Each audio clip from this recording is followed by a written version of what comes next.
বাংলাদেশ আর পিছিয়ে থাকবে না। এবার সীমান্তের আকাশেও উড়বে লাল সবুজের গর্ব।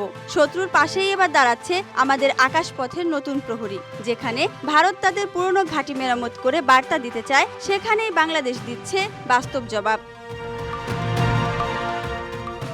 শীঘ্রই লালমনিরহাট জেলায় পুরনো বিমান ঘাঁটি চালু করতে যাচ্ছে বাংলাদেশ। এটি দ্বিতীয় বিশ্বযুদ্ধের সময়কার পরিত্যক্ত বিমান ঘাঁটি, যার পুনর্গঠন হচ্ছে চীনের কারিগরি সহায়তায়। আর এতেই শঙ্কিত ভারত।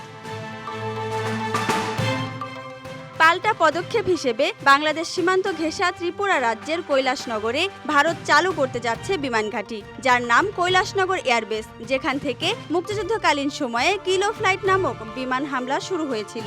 ধারণা করা হচ্ছে লালমনিরহাট বিমান ঘাঁটির পাল্টা প্রস্তুতি হিসাবে ত্রিপুরার এ ঘাঁটি। চীনের সহায়তায় চালু হচ্ছে লালমনিরহাটের পুরনো এ ঘাঁটির নবায়ন। এটি দ্বিতীয় বিশ্বযুদ্ধের সময় ব্রিটিশ বাহিনী ব্যবহার করেছিল, এখন আবার চালু হতে যাচ্ছে। ভারতীয় সংবাদ মাধ্যম এনডিটিভি জানায়, চীনের কারিগরি ও প্রযুক্তি সহায়তা রয়েছে এ প্রকল্পে। বাংলাদেশের এ ঘাঁটির অবস্থান কৌশলগতভাবে ভারতের অতি সংবেদনশীল এলাকার কাছাকাছি, অর্থাৎ শিলিগুড়ি করিডোর বা চিকেন নেকের মাত্র ২০ কিলোমিটার দূরত্বের মধ্যেই।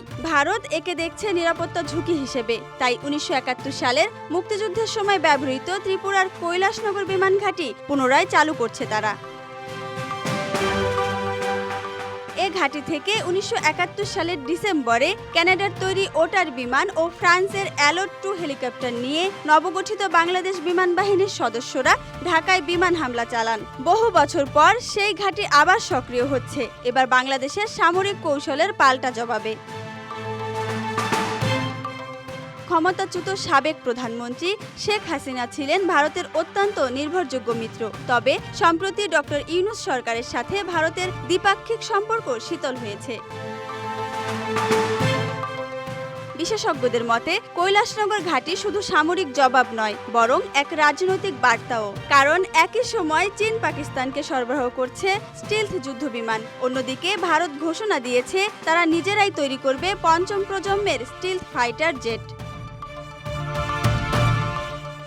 ভারতের প্রতিরক্ষা মন্ত্রী রাজনাথ সিং সম্প্রতি এই প্রকল্পে সিলমোহর দিয়েছেন।